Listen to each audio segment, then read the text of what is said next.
या वाकई में चमत्कार करने की इनमें शक्ति थी, तो भागा काहे को, रुकता ना वहीं पे, वहां पता लग जाती उसे औकात, उसी दिन नंगा हो जाना था। और नंगा वो हो भी चुका कि कोई चमत्कार नहीं हो सकता, कोई चमत्कार नहीं कर सकता। और इसीलिए डर के भागा कि अब तक जो तेरी दुकान चल रही थी, यह जनता के सामने जब होगा और जनता के सामने नंगा हो जाएगा तो तेरी दुकान पर ताला लग जाएगा। ये संविधान में भी प्रावधान है कि देश में वैज्ञानिक सोच का विकास किया जाएगा।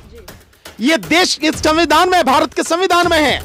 लेकिन जब देश का प्रधानमंत्री ही अंधविश्वास फैलाने में लगा हो, ये जितने भी बाबा हैं, इन बाबाओं के यहां तुम जाते हो, बस इन्हें एक ही काम कर दो, इनके यहां पैसा देना बंद कर दो, क्योंकि भगवान का पैसे से कोई लेना देना नहीं है जी।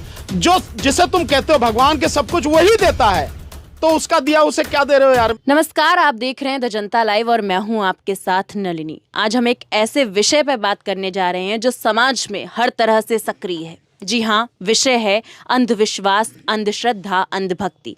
कि किस तरीके से हमारा समाज जो है, आज भी 21वीं सदी में हम खड़े हैं, लेकिन हमारा समाज आज भी उसी चीज में है कि बाबाओं की श्रद्धा में जाते हैं, चमत्कार देखते हैं, जय बाबा की लगातार हमारे देश में अलग अलग बाबाओं की पोल खुलती रहती है, मगर फिर भी हमारे देश की जो जनता है वो बाबाओं के झांसे में आ जाती है। आखिर क्या कह के ये बाबा उनको झांसे में लेते हैं, ये भी आपको इस रिपोर्ट में बताएंगे।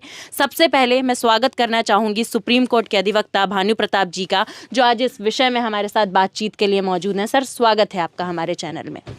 बीते दिनों नागपुर, जिसे पोल खोल शहर के नाम से जाना जाता है, बता दूं कि पोल खोल शहर के नाम से क्यों जाना जाता है, क्योंकि नागपुर ही एकमात्र ऐसा शहर है जो इन सारी ढोंगी बातों को और अवैज्ञानिक चीज़ों को कहीं ना कहीं चैलेंज करता है।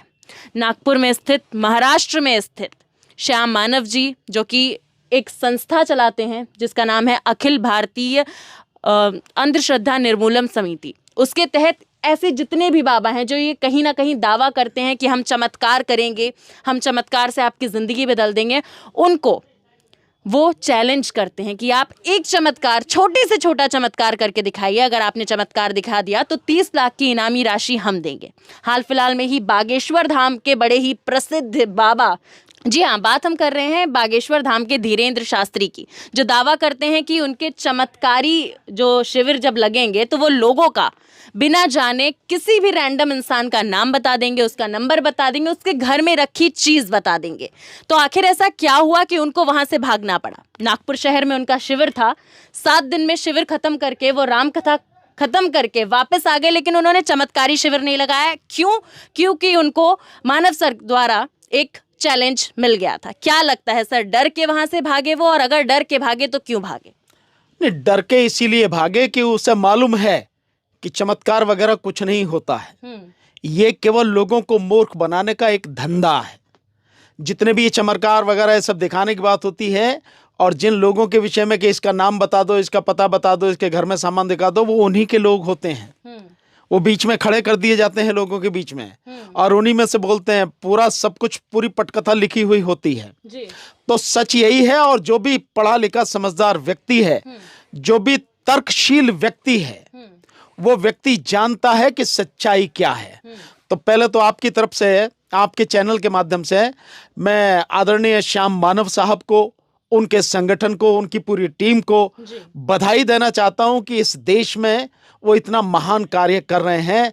लोगों का ध्यान आकर्षित करके लोगों को समझाने की कोशिश कर रहे हैं कि ये जितने भी बाबा हैं ये ढोंगी हैं, इसके अलावा कुछ नहीं है। और इन ढोंगी बाबाओं के जाल में लोगों को नहीं फंसना चाहिए। अंधविश्वास से मुक्त करने के लिए, अंधविश्वास का भंडाफोड़ करने के लिए श्याम मानव जी जो काम कर रहे हैं, मेरी तरफ से उनको बहुत बहुत बधाई, ढेरों बधाई। और जिसकी बात आपने की कि बहुत प्रसिद्ध बाबा ये धीरेन्द्र, ये प्रसिद्ध नहीं, कुख्यात, इनके लिए एक शब्द है हिंदी में बहुत बढ़िया। एक होता है प्रख्यात, एक होता है विख्यात, ये होता है कुख्यात। तो ये कुख्यात हैं जो केवल एक धर्म विशेष के लिए लोगों को मूर्ख बनाने का काम करते हैं। और चमत्कार के नाम पर, अगर वाकई में चमत्कार होता है या वाकई में चमत्कार करने की इनमें शक्ति थी, तो भागा काहे को, रुकता ना वहीं पे, वहां पता लग जाती उसे औकात, उसी दिन नंगा हो जाना था। और नंगा वो हो भी चुका कि कोई चमत्कार नहीं हो सकता, कोई चमत्कार नहीं कर सकता। तो जो आप बात कर रहे हैं वो बहुत अच्छा किया उन्होंने। और इसीलिए डर के भागा कि अब तक जो तेरी दुकान चल रही थी, यह जनता के सामने जब होगा और जनता के सामने नंगा हो जाएगा तो तेरी दुकान पर ताला लग जाएगा। लेकिन अफसोस इस बात की है कि इतनी सारी चीजें बताने के बाद भी, इतनी सारी चीजें सामने के आने के बाद भी, और केवल श्याम मानव साहब का ही एक प्रयास नहीं है, ऐसे बहुत प्रयास हुए हैं, बहुत।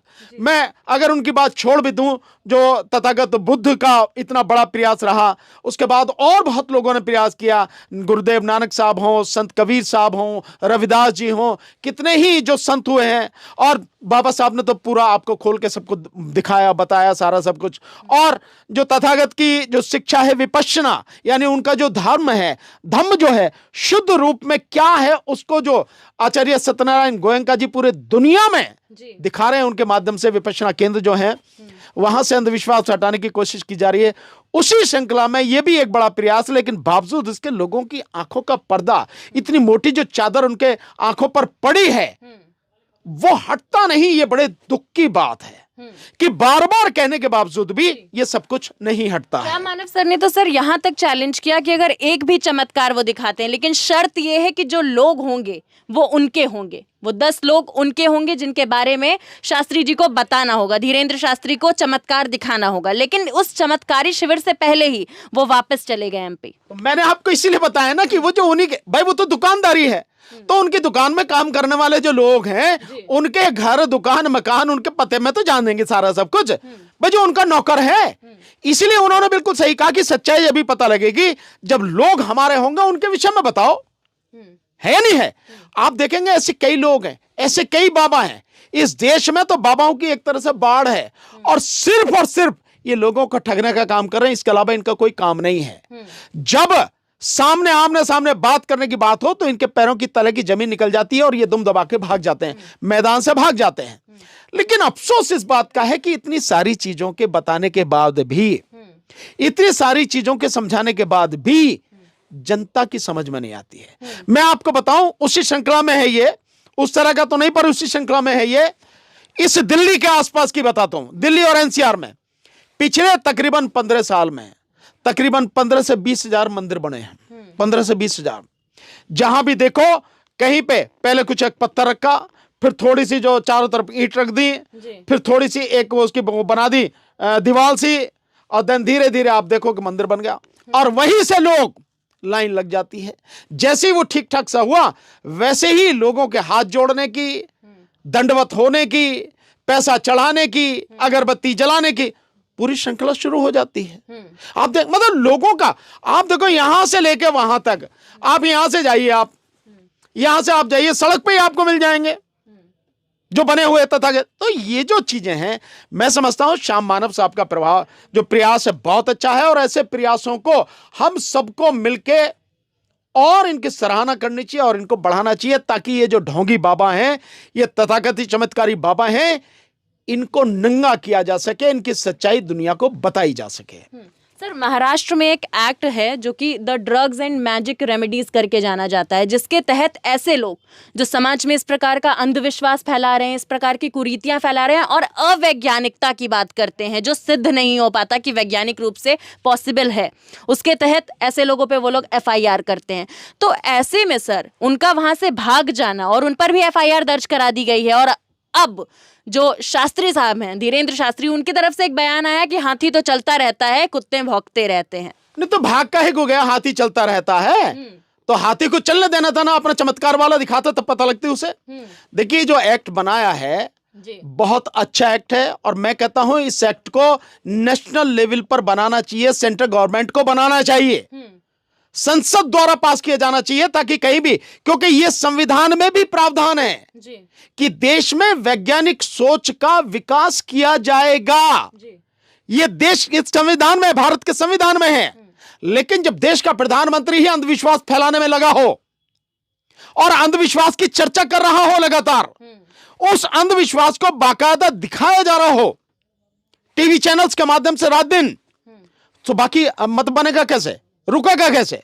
सो ये जो चीजें हैं, निश्चित रूप से इस एक्ट को अगर नहीं सेंट्रल लेवल पर बनता है तो जो स्टेट गवर्नमेंट है उनको बनाना चाहिए। यह संविधान सम्मत होगा, वैज्ञानिक सोच की बात जो संविधान कहता है उसके अनुरूप होगा। और जब तक ये वैज्ञानिक सोच नहीं आएगी, इस तरह के अंधविश्वासों पर प्रहार नहीं किया जाएगा, इनसे सीधे सीधे दो दो हाथ नहीं किया जाएगा, तब तक ये गंदगी इस देश में फैलती ही जाएगी, कम नहीं होगी, रुकेगी नहीं। सर, इसी पे मैं एक सवाल लेना चाहूंगी कि जिस तरीके का ये एक्ट महाराष्ट्र में लागू है कि ऐसे इंसानों पे तुरंत एफआईआर दर्ज हो जाती है, आपको क्या लगता है ऐसे कौन कौन से एक्ट्स बनाने चाहिए जिससे देश में कहीं ना कहीं इस प्रकार का अंधविश्वास और इस तरीके की झांसेबाजी कम हो? नहीं, देखिए, देश में वैसे तो संविधान में प्रावधान है, लेकिन आज की तारीख में जो सरकारें चल रही हैं, जितनी भी सरकारी मशीनरी है, वो सरकारी मशीनरी पूरी तरह से, इवन जो संवैधानिक संस्थाएं, स्वायत्त संवैधानिक संस्थाएं हैं, वो भी वर्तमान सरकार के सामने, केंद्र सरकार के सामने दंडवत हो चुकी हैं, उनके हिसाब से उनके लिए काम कर रही हैं, नहीं तो ये सब उनका काम है। तो ये कानून न केवल केंद्र स्तर पर बनने चाहिए, बल्कि राज्य स्तर पर बनने चाहिए। और कानून ये बनने चाहिए कि किसी भी किस्म का अंधविश्वास कहीं से भी, चाहे वो धर्म के ही नाम पर क्यों ना हो, कहीं से भी फैलाया जाएगा, उसे किसी हालत में बर्दाश्त नहीं किया जाएगा। और इस तरह के लोगों को न केवल आजीवन कारावास की सजा, बल्कि मैं कहता हूं इनको कैपिटल पनिशमेंट, इन्हें फांसी की सजा दी जानी चाहिए, जो देश में अंधविश्वास फैलाते हैं। इस अंधविश्वास के चलते आप देखते हैं कितनी ही बलि दी जाती हैं, बच्चों की बलि दी जाती है, अंधविश्वास के कारण तो है ही बलि जो दी जा रही है। और आज भी देश के मंदिर कुछ ऐसे हैं जहां पे इस तरह की प्रथा है, आप देखें। सो ये जो सारी चीजें हैं, इस अंधविश्वास को रोकना बहुत जरूरी है। देश में वैज्ञानिक सोच पैदा करना, उसको बढ़ाना, उसका विकास करना, न केवल देश के लिए बल्कि मानव जाति के विकास के लिए, पूरी दुनिया के लिए, प्राणी मात्र के लिए बहुत जरूरी है और बहुत ही अच्छा है, तभी होगी। इसलिए इस तरह की जो भी जहां सोच हो अंधविश्वास के प्रति, और दूसरा धार्मिक अंधविश्वास जहां फैलाया जाता है, इन सब के विषय में कठोर कार्रवाई होनी चाहिए, कानून बनने चाहिए। संविधान ने यद्यपि आपको आपके अपने धर्म को मानने का अधिकार दिया है, लेकिन संविधान ने कहीं यह नहीं कहा कि आप अंधविश्वास को बढ़ावा देंगे, बल्कि अंधविश्वास को दूर करने के लिए, अंधविश्वास पर रोक लगाने के लिए सरकार की ड्यूटी बताई है। ये सारी स्थिति है, तो इन सब चीजों को देखना चाहिए। लेकिन अफसोस यही है कि सरकारें जब इस तरह की आ जाती हैं, प्रधानमंत्री ही जब इस तरह की नौटंकी कर रहे हैं, तो फिर कैसे खत्म होगा? श्याम मानव सर ने भी कहा है कि राम कथा कहना गलत नहीं है, आपको संविधान यह आजादी देता है कि आप राम कथा सुनाइए, आप अपने मन का धर्म चूज करिए, लेकिन अवैज्ञानिक अगर कोई भी बात होगी, अंधविश्वास फैलाने वाली अगर कोई भी बात होगी, तो वो संविधान से बाहर जाए। निश्चित रूप से। देखिए, इस देश में अंधविश्वास फैलाएगा, और अफसोस इस बात का कि इस देश के कितने ही लोगों ने उस अंधविश्वास में हिस्सा लिया। आपने गणेश द्वारा दूध पीने की बात सुनी थी, कई 3-4 साल पहली बात होगी ये, एग्जैक्ट मुझे मालूम जब हुआ था, तो ये सब क्या था? अंधविश्वास था ना। अंधविश्वास फैला, कितनी जबरदस्त तरीके से फैला, और ये इसी तरह से लगातार फैल रहा है, लगातार बढ़ता चला जा रहा है ये जो चीजें हैं। सो इनको रोकना बहुत जरूरी है, न केवल देश के विकास के लिए, दुनिया के विकास के लिए, संपूर्ण मानव जाति और प्राणी मात्र के विकास के लिए। किसी भी किस्म का अंधविश्वास हो, उस पर रोक लगाना, और अगर कानून के माध्यम से रोक लगे तो बहुत अच्छी बात है, नहीं तो ऐसी शिक्षा पद्धति होनी चाहिए इस देश में जिससे अंधविश्वास दूर हो जाए। और हकीकत में अगर मैं आपको बताऊं, इस सिस्टम को जिससे यह अंधविश्वास दूर होगा, जड़ से खत्म होगा, इसे खत्म करने का कोई प्रयास नहीं करता। सब जितने भी सत्ता में लोग हैं, ये सब चाहते हैं कि लोग अंधविश्वास में डूबे रहें, अनपढ़ रहें, गंवा रहें, आपस में लड़ते रहें, अशिक्षित रहें, एकजुट ना हो, ये चाहते हैं। अन्यथा तो ये सरकार की ही ड्यूटी थी इसको करना, और इसको खत्म एजुकेशन सिस्टम में सुधार करके किया जा सकता है। इस देश के एजुकेशन सिस्टम को दुनिया में सबसे बढ़िया जो हो सकता है वो बना दो। इस देश के हर व्यक्ति को एजुकेशन दे दो, और वो एजुकेशन जो है राजधानी के स्तर से लेकर दूर दराज के गांव इलाके तक बिल्कुल एक जैसे होनी चाहिए। ये अलग अलग नहीं होनी चाहिए कि कॉन्वेंट स्कूल में अलग, पब्लिक स्कूल में अलग, और गवर्नमेंट स्कूल में अलग, और आपके कारपोरेशन के स्कूल में अलग, सेंट्रल स्कूल में अलग। नहीं, सब जगह एक जैसी शिक्षा, बेस्ट शिक्षा, और बिल्कुल आखिर तक पहुंचा दीजिए, और उसको लागू करके देखिए, अंधविश्वास सब खत्म हो जाएगा। और इस अंधविश्वास को दूर करने के लिए जो सबसे कारगर एक विधा है, जो सबसे कारगर एक विद्या है, शिक्षा है, वो है तथागत बुद्ध का रास्ता और विपश्यना। विपश्यना को इस एजुकेशन सिस्टम में आप पूरी तरह से लागू कर दीजिए, देखेंगे कि जब बच्चा पढ़ के आएगा, शुरू से जब बच्चा चलता है पहली क्लास से पढ़कर और आगे जब ग्रेजुएट होकर निकलेगा, अपने आप ये जितनी भी गंदगी है ना, ये अंधविश्वास के सब दूर हो जाएंगी। कि कहने की जरूरत है, सब दूर हो जाएंगे, लेकिन कोई करना नहीं चाहता, क्योंकि लोगों की राजनीति इसी बात पे चलती है। जो कहा जाता है ना कि शिक्षा वो माता का दूध है, जो आपने पी लिया तो आपकी जिंदगी सफल हो जाएगी। देखा आपने कि सुप्रीम कोर्ट के अधिवक्ता की क्या बात थी, कानूनी क्या बातचीत थी हमारे साथ कि अंधविश्वास से कैसे निकले। मेरी गुजारिश है मेरे तमाम दर्शकों से, ये बात सिर्फ जलेबी बाबा या धीरेन्द्र शास्त्री इनके बारे में नहीं है, हर उस बाबा के बारे में है जो समाज में अंधविश्वास फैला रहा है। इस तरीके के अंधविश्वास से दूर रहिए, इस तरीके की कुरीतियों से दूर रहिए। आप एक चीज़ समझ जाइए कि अगर आप शिक्षित हो जाते हैं तो आप खुद इन चीज़ों से दूर रहेंगे। बाकी एक और चीज़ मैं आप सभी से कहना चाहूँगी कि आप जिस तरीके के झांसा में इन बाबाओं के आ जाते हैं कि घर जाइए और चीनी के डब्बे में पैसे रखिए, पैसा आने लगेगा, कृपा आने लगेगा, ऐसा नहीं होता है।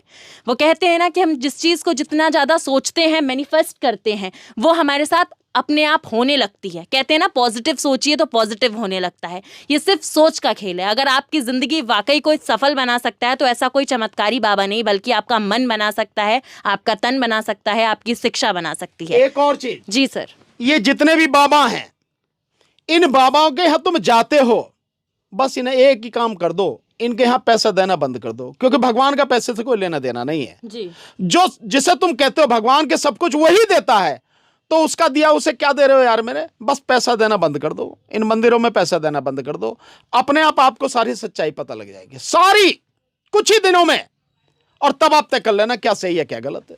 तो इस प्रकार के अंधविश्वास से दूर रहिए, बचिए, इस प्रकार के पाखंड से बचिए और शिक्षित करिए खुद को, खुद के समाज को शिक्षित करिए, ताकि शिक्षा के जरिए आप इस तरीके के पाखंड से बच सकें। तो फिलहाल के लिए इस रिपोर्ट में बस इतना ही। ऐसी ही खबरों के लिए देखते रहिए द जनता लाइव।